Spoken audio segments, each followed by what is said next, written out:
আসসালামু আলাইকুম। তোমরা ভালো আছো নি আপুরা ভাইয়ারা? আজকে আমি একটা রান্না করতেছি। শসীন্দের দি ডাইল দি রান্ধুম, হিয়ার পরে রান্ধুম হুয়া মাছ রান্ধুম। তো পরে বেগেন্ডে কিছি সুন্দর করি কাড়ি কুড়ি চিলি টিলি লইছি এদি আয় একারে বুড়ের ডাইল লইছি। মসুরির ডাইল দিয়ে রাইলে আর তুমি স্বাদ লাগে না। একারে বুড়ের ডাইলটা ধুয়ে চুলার ফেজি দিছি। একখানা জনের সামান্য মঞ্জি আছে সনা। এবার এর ভিতরে একেবারে কাঁচামরিচ, হলুদ, মরিচ, রসুন কুচি, রসুন বাটা, লবণ, পেঁয়াজ, তেল একেবারে বেগেন দি সুন্দর করে মঞ্জালেছি। এ সনা আর ডাইলগুন কি সুন্দর মঞ্জি। ইয়ার ভিতরে একেবারে মাছের রস সুন্দর করি কাড়ি ধুই লইয়া লেছি।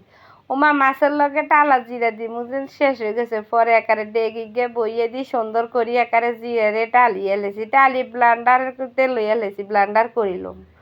পরে সন একারে বলি গ্যাস কইয়া বইয়ে দিছি। বইয়া একারে পেঁয়াজ, কাঁচামরিচ, রসুন বাটা একারে বেগেন্ডে সুন্দর করে লাল লাল করে ভাজি করছি। ভাজি করিয়া বল দুগা হলদের গুঁড়, মরিচের গুঁড়, লবণ, তারপরে দিদা একখানা পানি বেগেন দিয়ে একটা সুন্দর করে জোশ করিয়ে দিন দিয়ে আর ডাইলগেন মুঞ্জি গেছে। তেল কিছি আর সুন্দর করে শসীন্দারে আর একারে কাঁচামরিচ দিছি। কাঁচামরিচ সবসময় চেষ্টা করবা খাওয়ার মানে তরকারি আর একটু আগে দেওয়ার জন্য, তাহলে তরকারি একারে গ্রান টান ভালো হয় আর। তো পরে কিছি ও মেহেন্দি আর মাছও কষা নিয়ে গেছে। এল কিছি আর হুয়া মাছগুন দিয়ে দিছি।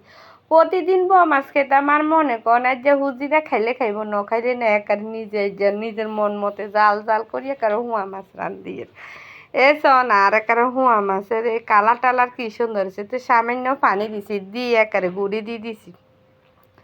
গুড়ি দিছি আর ওমা আবার চাই এখানে লাড়ি দিয়ে কই চাই মাছের বেগুনের ভিতরে সুন্দর মতো ঢুকেনি। এবার উল্টায় পাল্টায় আবার কিছু গুড়ি দিছি। এবার কিছু একারে ব্লান্ডারে আমি মশলা টেলছি যে গেন্ডে নিয়ে একারে সুন্দর করে মশলা গুনে একারে ব্লান্ডার করে লেগেছে। তো আমি গিয়ে একারে ফটের ভিতরে ঢুকাই তুমি যে একারে কতদিনের জন্য তো খাইতাম হারি। ওমা ইন্দি চান নাই একারে আর একারে মাছগুলো কি সুন্দর 10-15 মিনিট ধরে কষা নিয়ে গেছে। তো সামান্য জল দিয়েছি ইন্দি ডাইলারেই শসীন্দা হয়ে গেছে। ও মা গো মা যদি বিশ্বাস করেন আর এই শসীন্দা জ্ঞান এত সোয়াদ হয়েছে এত সোয়াদ হয়েছে আনে করে বুঝাইতাম ইতাম। এল ও মা বলে মাছ হয়ে গেছে এর ভিতরে দইনা দিছি। দইনা দিয়ে আর সুন্দর করে একারে টালা জিরা দিছি। টালা জিরা দিলে হুয়া মাছের ভিতরে যে গ্রান লাগে খাইতে, যে স্বাদ লাগে। পরেও মা একখানা পরে দে ওমা কি সুন্দর আর মাছ হয়ে গেছে আর একারে ওই শসীন্দা আর ডাইলও হয়ে গেছে।